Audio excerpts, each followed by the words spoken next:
सरपंच संतोष देशमुख हत्या प्रकरणामुळे अवघ्या महाराष्ट्र ढवळून निघालाय।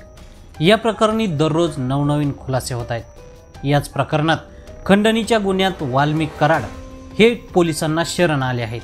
पण बीडमध्ये खून आणि हत्येची ही पहिलीच घटना नाही।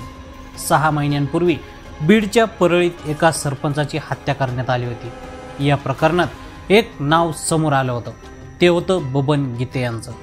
ही घटना आहे जून 2024 महिन्यातली।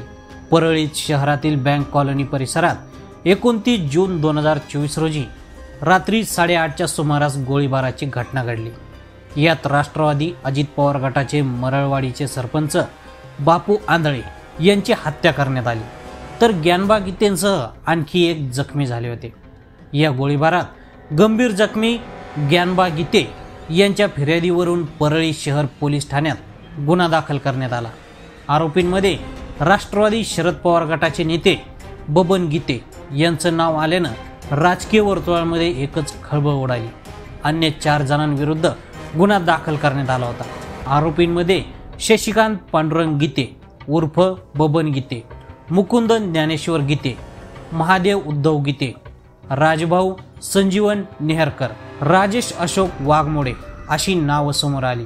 या प्रकरणात त्याच रात्री उशिरा 5 आरोपींविरोधात गुन्हा दाखल करण्यात आला।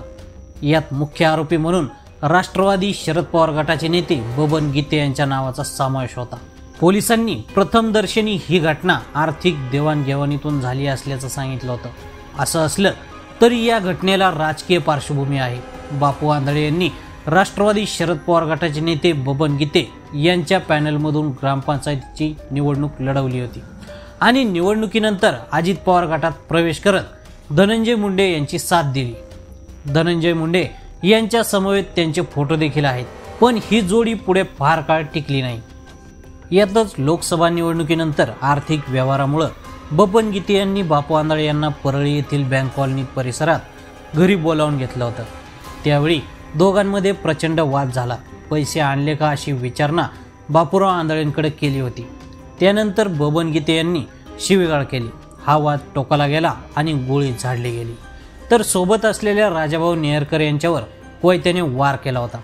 ती कोणी झाडली होती, का झाडली होती, शस्त्राचा परवाना आहे का, किती राऊंड फायर झाले, हा पोलीस तपासाचा भाग आहे।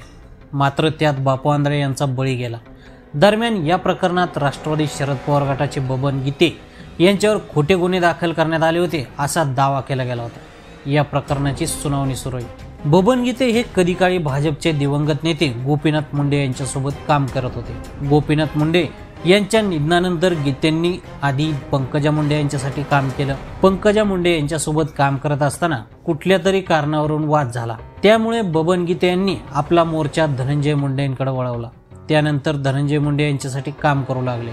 राष्ट्रवादीमध्ये असताना जयंत पाटील यांनी बबन गीते यांची उपाध्यक्षपदी नियुक्ती देखील केली होती। धनंजय मुंडे यांच्यासोबत असताना गीतेंनी परळीची पंचायत समिती निवडणूक लढवली होती। पुढे बबन गीतेंची पत्नी सभापती म्हणून निवडून आल्या। काही दिवसांनी धनंजय मुंडे गट आणि बबन गीते यांच्यामध्ये खटके उडाले, त्यामुळे दोघे बाजूला झाले।